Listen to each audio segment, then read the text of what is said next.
étudiant à l'école 1337 Redoublant, et ceci est mon rapport de stage qui a duré 6 mois dans la société digitale Virgo Maroc en tant que développeur backend PHP. Lors de cette présentation, je commencerai par une introduction de l'entreprise. Ensuite, je présenterai le projet qui m'a été confié, ma mission, la stack technique, l'infrastructure et enfin les compétences acquises durant mon stage.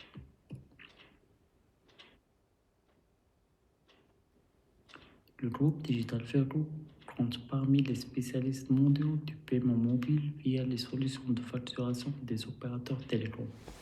En connectant les marchands aux opérateurs, elles répondent aux besoins croissants de digitalisation du paiement en utilisant un canal transactionnel simple, rapide et sécurisé, disponible partout dans le monde. La valeur ajoutée du groupe réside dans sa capacité à aborder le paiement mobile dans sa globalité en considérant des aspects stratégiques tels que le parcours client, l'adaptation locale, l'acquisition d'utilisateurs, la gestion de la data ou le cadre réglementaire de conformité. Le hub technologique composé de plateformes et d'outils innovants permet de répondre aux principes d'effet des partenaires en matière de performance, de sécurité et de flexibilité afin de générer de la croissance tout en améliorant l'expérience de leurs utilisateurs.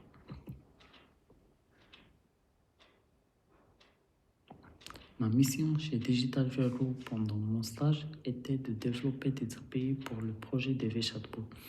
Ce projet est une application web complète qui permet aux utilisateurs de configurer et de déployer des chatbots sur leurs réseaux sociaux tels que Facebook, WhatsApp, Telegram, et ce sans avoir besoin d'avoir des connaissances en développement.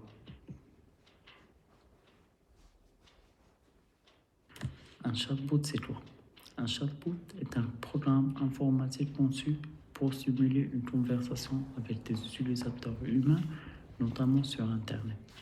Au-delà de cette définition, un chatbot, également appelé agent conversationnel, est un robot conversationnel qui imite les conversations humaines et avec lequel vous interagissez via une interface de chat, par exemple Facebook Messenger, Twitter, Slack, Telegram, site web, etc. Ou avec la voix, par exemple des applications d'assistants personnels comme Google Home ou Google Assistant sur votre smartphone. Vous avez probablement déjà utilisé Siri, Alexa ou Cortana sur votre smartphone pour élever une alarme, appeler un ami ou organiser une réunion. Vous constatez alors que vous avez utilisé un chatbot.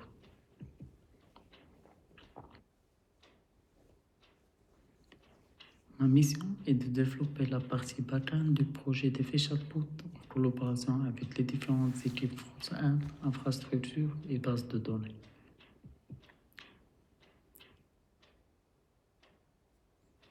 La plateforme a été développée avec le framework Symfony version 5.4, PHP 7.4, MySQL, Rasa, Docker, 8 et Tatlin, deux solutions développées par la société Facebook. Au niveau de l'infrastructure, la solution a été déployée sur le cloud avec Amazon Web Services, plus connu sous le nom de AWS.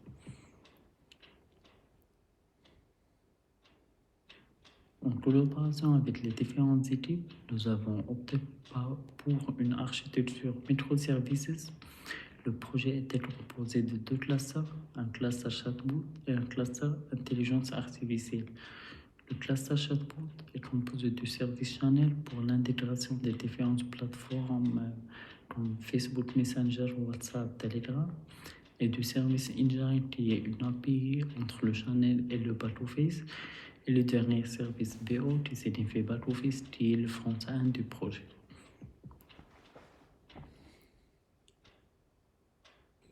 Et dans le deuxième cluster, nous trouvons le service engine AI qui met en œuvre toute la logique de l'intelligence artificielle, y compris Rasa, 8, Tatlin, et l'API AI qui sera exposée à toutes les parties prenantes afin d'interagir avec le service mentionné.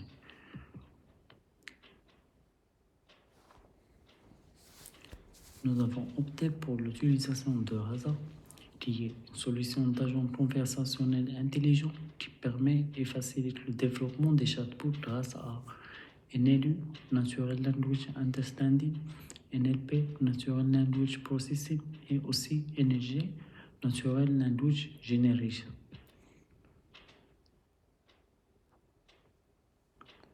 Pendant ces 6 mois, j'ai découvert la méthodologie de travail Scrum et son utilisation dans un environnement professionnel. Et j'ai pu accroître mes compétences en matière de développement d'API et en PHP, comprendre le protocole HTTP client-serveur, le framework Symfony, l'autonomie et le travail en équipe. Je tiens à remercier toutes les personnes qui m'ont aidé pendant mon stage. Cette vidéo se termine. Merci beaucoup de m'avoir écouté et si vous avez des questions, n'hésitez pas.